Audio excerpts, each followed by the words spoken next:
Welcome back.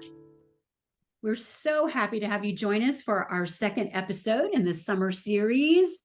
We are delighted to be able to bring you some high value content over the next several weeks. I'm Kelly Babcock.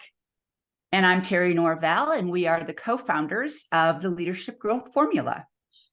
Yes, indeed. And we are looking at providing you with some applicable tools that you can turn around and share with your teams that you can implement immediately to bring your leadership to the next level. So, what are we going to talk about today? Today, we're going to be talking about managing with the brain in mind. And why is that important? Why do we want to even consider neuroscience and leadership in this same sentence? Well, let's just say that there is a lot of science-backed information about the brain and about how the brain works that can impact the way you manage your team and the way you manage yourself every single day. So we're going to talk about that correlation between neuroscience and leadership. We're going to talk about the three parts of the brain and why is it important for you to even know about those three parts. And in particular, one part of the brain by far impacts how we show up and how we manage and lead people and lead ourselves every single day. And that's the amygdala. We're going to dive deep into that. And then we're going to talk about how you then can share this with your team so that everyone has a shared point of reference and a shared language to use when that amygdala hijack shows up.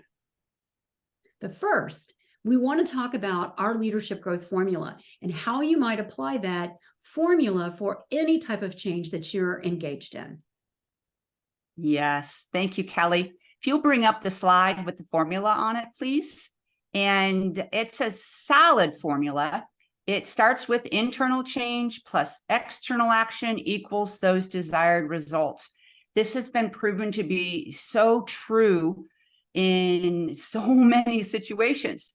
So today, with this topic, we're jumping over to external action, and you'll see here, we've broken this down into personal effectiveness, leadership effectiveness, and that cultural organizational effectiveness.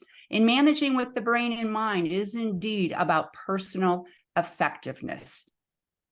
And so to build out this formula, Kelly and I looked at all sorts of scientific evidence. We started with neuroscience, some 10, 12, maybe 15 years ago when we built out our first leadership program. Neuroscience was not just cutting edge, it was a little bit bleeding edge, bringing the science of the brain into leadership. And now so many articles, so many books, so many special studies have been done. So that really is a key aspect of the formula. Neurolinguistic programming, the study of languaging and the programming of the brain plays in big to our formula as well. Let's throw in a little dose of quantum physics. Why? Because it's solid. And then that mental fitness component, positive intelligence and emotional intelligence. Stir all that up together and we get our leadership growth formula that we're thrilled to be bringing you over the summer series, different segments of. Yeah. So, gosh, right? We love that our program is rooted in science and really grounded in neuroscience in particular. So, at the end of the day, it just simply helps us to understand how we think and then how our teams think. We go internal first and then external, right? Because if it impacts us, gosh, we know it's going to impact our team as well. And as Terry mentioned, neuroscience and the study of the brain, it's not been that long ago that neuroscientists discovered that the brain is plastic, that there is neuroplasticity, that we don't have to consider ourselves done, that that we're just wired that way. It's that old saying that you can teach an old dog new tricks, right? So good. Right? Isn't that's one of our favorites because so good. We know we have the capacity to change and to create, rewire and refire and recreate new neurological pathways that allow us to show up differently. Is it easy? No, it absolutely requires practice and repetition. And yet, let's talk a little bit about the power of the brain and the miracle of creation that is the brain. And then we're going to get into this correlation and connect the dots, as I like to say, between neuroscience and then again leadership and how we show up. So here's what's really interesting. Talk about a miracle in creation. Wow. You can process. Now, I just am going to say this. For those of you who know me, know I don't usually speak slowly. This, however, requires a bit of melodrama because it is so powerful and impactful. You can process over 400 billion bits of information per second. Per second. Now let that sink in. And yet, here's what we also know, that you're only aware of about 2,000 bits. So we like to use a flashlight analogy. So if you think about when you go into a pitch black room and you shine that flashlight, you're aware that there's a lot of other stuff. All you can see, though, is what's being focused on by that beam of light from the flashlight. In addition, if that wasn't mind-blowing enough, here's what we also know, is that the human brain has more than 100 billion nerve cells, neurons. So let's put that into perspective. If you were to take those nerve cells and string them end to end, they would wrap around the world, the earth, 145 times. Gives me goosebumps. It gives me goosebumps. I know you guys can't see them, but it gives me goosebumps every single time. That's one synapse. Listen to this. That's one synapse for every star in 5,000 Milky Ways. 5,000 Milky Ways. So we are talking about one of the most powerful tools we could possibly have. And it's all right here between our ears. Truly amazing. So let's and Kelly, I like to say it's free. There's no cost. It's a resource that you walk around with for free. Free resource. That gave me even more goosebumps, Harry, because it's available to us 24/7.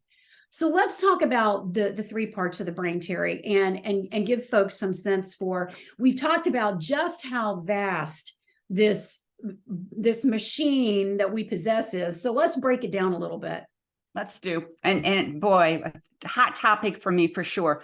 Let's start with the cerebellum, that hind brain. The cerebellum, the being brain, where everything lives that we've learned by repetition. Anything that you do again and again, it's the reason you can drive to work on autopilot. Certainly not when you were perhaps 15 or 16 and you had to put a lot of attention.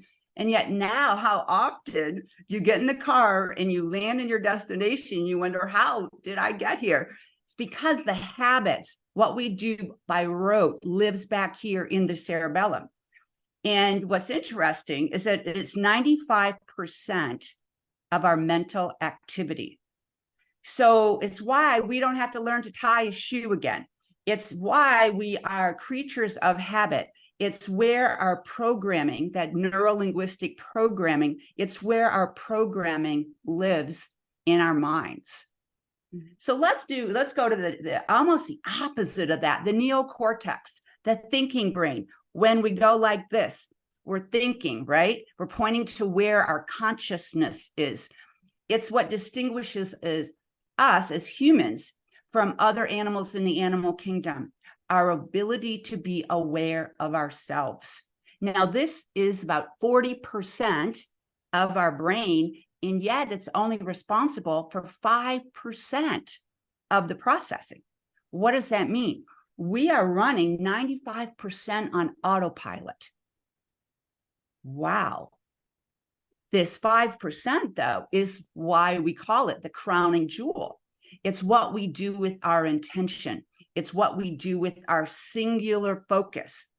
It's why multitasking is not our best friend.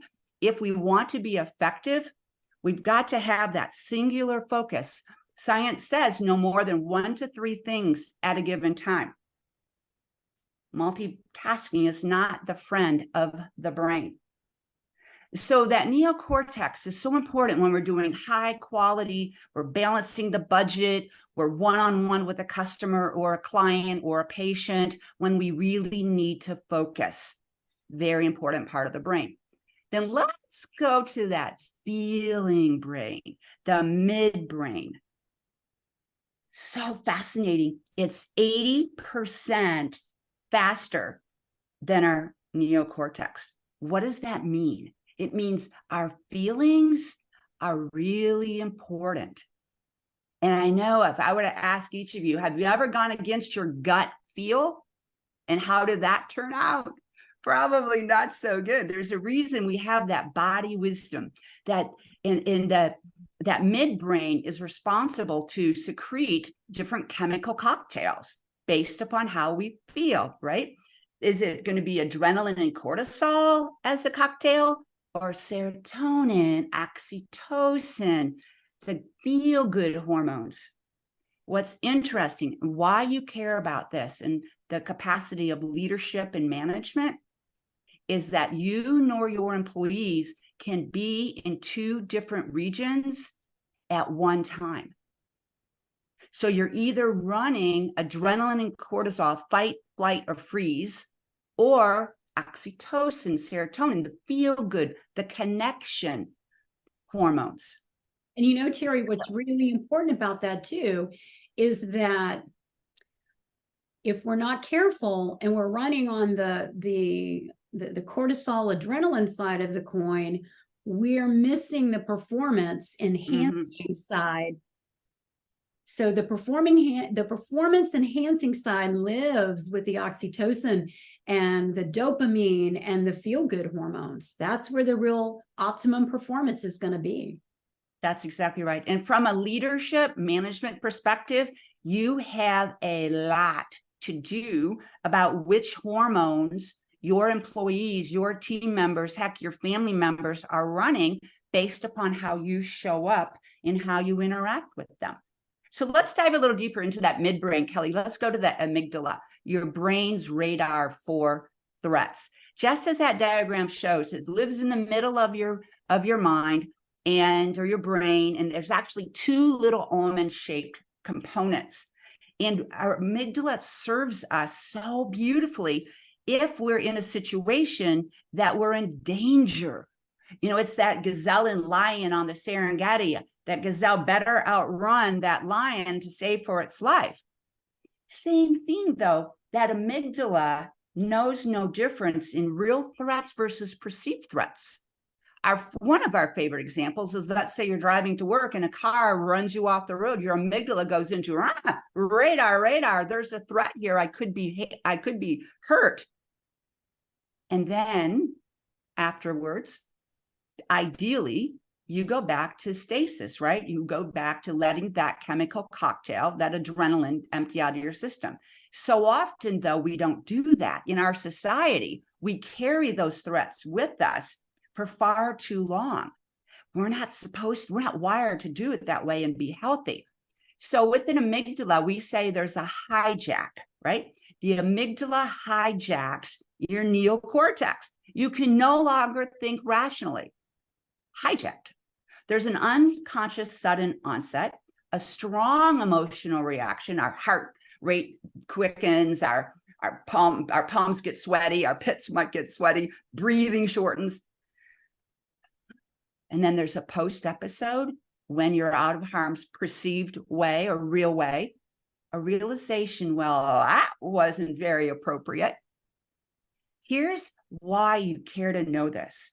And our encouragement is to take this back to your teams, because on a daily basis, there are so many opportunities to be hijacked with customer interactions, with patient interactions, with client interactions, that none of us are in control of that event, what's showing up. All we can control is how we respond. Remember that equation, E plus R equals O. The event plus how we respond is going to equal the outcome. So understanding this amygdala, this really important part of the brain, is so important in management and leadership today. So Kelly, want to talk about the top triggers, please? Let's do, because let me tell you, in any given situation, in any work day, these can show up. So here's what we know in the workplace, that there are amygdala triggers, amygdala hijack triggers, that oftentimes they're sort of minefields, right? And if we're not careful, we'll trip up and fall right into these. And then we have to circle back and clean it up, right? Because here's what we also know is that while you are in an amygdala hijack, and that executive decision maker, the neocortex, ceases to function, there is no rational thought. There is no reasonableness. It's only being able to put yourself into a timeout situation where you can allow that chemical cocktail to dissipate. In other words, you can't hug it out and expect a person or yourself to carry on as if nothing happened. So that's why it's super important to be aware of these top 5 triggers in the workplace. Condescension and lack of respect. If you're feeling disdain for someone, trust me, they feel it. They know it, and so does everyone else around you. So that lack of respect and condescension, being treated unfairly, feeling underappreciated, feeling not heard, held to unrealistic deadlines, these all combine to trigger that amygdala. And then guess what? We're going to spend an inordinate amount of time to allow that chemical cocktail to dissipate. That's lost productivity. That's lost efficiency. That's also lost morale, lost engagement, right? So we definitely want to be, I'm going to say, hyper aware of how we show up, because these triggers can really impact the performance, your performance, and also the performance of your team. And oftentimes, Terry and I love to share that oftentimes, without even knowing it, we verbally trigger the amygdala. Terry? Yes, we do. And what are the top 2? But, right? Those of you who have been with us for a while, you know, erase that word. There's no, this is bold, no better takeaway than this one. If you can, please put effort into replacing a but, because what do we know? Anything that comes after a but might as well have saved your breath. You're really doing a good job, but I'd like to give you a raise, but, oh man. And Callie, what should we replace that with? And such an easy, look at, they're both 3-letter words. Such an easy, and when you hear Kelly and I talk, sometimes a but, after all these, 20, 30 years, absolutely, a but will still come out. And I'll go, I'm taking that back. And so while you're practicing this, know that you can just clean it up. You can laugh at yourself. Heck, if you really want to do this, let your coworkers, your team members know, yeah, I want to get but out of my vocabulary. They can help you. It's one of those words that just sneaks in there. And then the second one is, and let me bring my visual aid, you need to. Isn't that how it typically goes? That is another major trigger. Why? We go into fight or flight. What am I not succeeding at? Why does somebody feel the need to tell me what to do? I must not be doing a good job. So that's another one to pay attention to eradicate those amygdala triggers that they just creep up. Because why? Oh, they're just habits. They're language habits. Mm-hmm. Yeah. And you know what, Kelly, this is all in service to that human performance curve. And we sure do love this. to keep people at the peak performance. There is that little bit of stress at the top of that curve. There's no amygdala hijacking going on, however. To be at peak performance, where are you right now? If you take a moment, think about your coworkers or your employees, where are they on this human performance curve? And might it be that they are living in an amygdala hijack? Do they show up feeling that they have to defend themselves, feeling that they're being attacked? There's so many indicators. I'm feel pretty positive here. If you just stop and think, how are your team members showing up? There's a good chance you'll be able to see, where are they on this performance curve? And are they living in that hijack state? Because it is not possible to perform at our peak when we're feeling hijacked. Oh boy, isn't that the truth? And so we know now that we've brought you this far, and it's so funny because for so many of you who are viewing this right now, this is a great refresher. If you've heard it before, there is, in our estimation, there's an infinite number of times we need to be reminded of it, because it's so important to our ability to stay at the top of that performance curve. So you may see this slide over and over again. Good one. Yeah, it needs reinforcing all the time. So let's talk about the ways to overcome an amygdala hijack. So you may be scratching your head going, yeah, nope, I see it. I hear you, Terry, and I know that I can see where some of my team members are all the way over on that right side.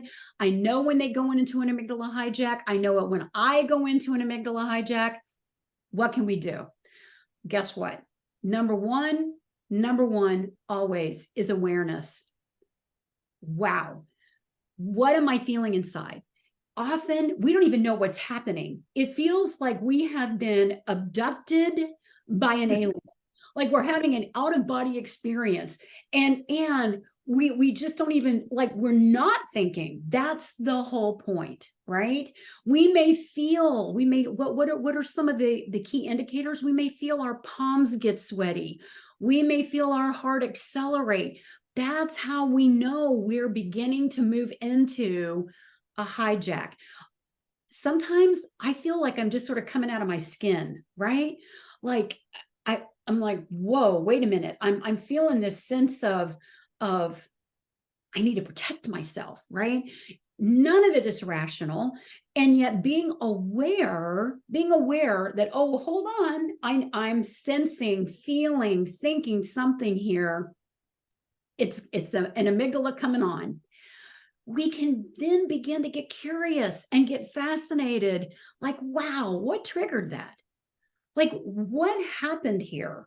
What am I perceiving, whether it's real or imagined? What is going on that is creating this hijacked scenario for myself? Mm-hmm. Wow. Then you can begin to calm yourself, right? We know that breathing, moving, literally geographically removing yourself from the situation, just getting up and physically moving into another space can help you begin to come down. Breathing, doing any sort of relaxation technique that you have learned in the past that has worked for you. We love this one because it's not always appropriate in a retail or corporate environment, and yet, maybe on the ride home or in the car on the way to lunch, if you're by yourself, scream, then laugh. Being able to laugh at yourself and find the humor in what's going on always begins to bring back, right? Counterbalancing that negative chemical cocktail with those happy hormones, the oxytocin and the dopamine and the serotonin. Talk to someone.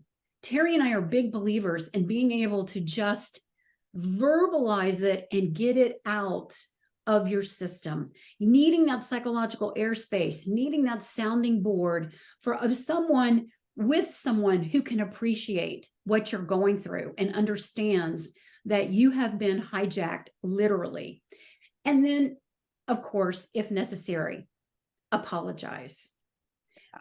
If the punishment didn't fit the crime, if your response or your reaction was too harsh or too overblown, not representative of your nature and your natural way of doing things, circle back and clean it up and apologize. Yeah. That's being vulnerable, and that's being a good leader. Yeah. You know what, Kelly, if I were to ever get a tattoo, which I don't plan on it, if I were, it would be on my arm that would say heartfelt communication makes everything better. Wow. How beautiful is that, right? Yeah. Oh, heartfelt communication does make everything better. And this is why we encourage you and recommend that in a heartfelt way, you share this with your team. Yes, yes, please. Your team's effectiveness is officially even more so now in your hands. Teach them about the amygdala hijack. This is, if they're not aware, they can't change. And so often over the last, gosh, so many years, that this has been a key takeaway, high value concept to share, because then it becomes a little more fun, playful, right? Oh, your amygdala hijack is going on, girl. You know, it's like you can call each other out. Helps to dissipate it. It goes back to what Kelly shared. Awareness is the first step. And understanding this, wow, you have a gold mine to now share today at your next team meeting, at one of your morning huddle meetings, wherever it is. This is, you're now the pebble in the pond, right? Where the ripples can go out and share. They can share with others in the community, share it with your family members. This is such an important concept about neuroscience and understanding how the mind of others work. And as always, if you have any questions for us, reach out.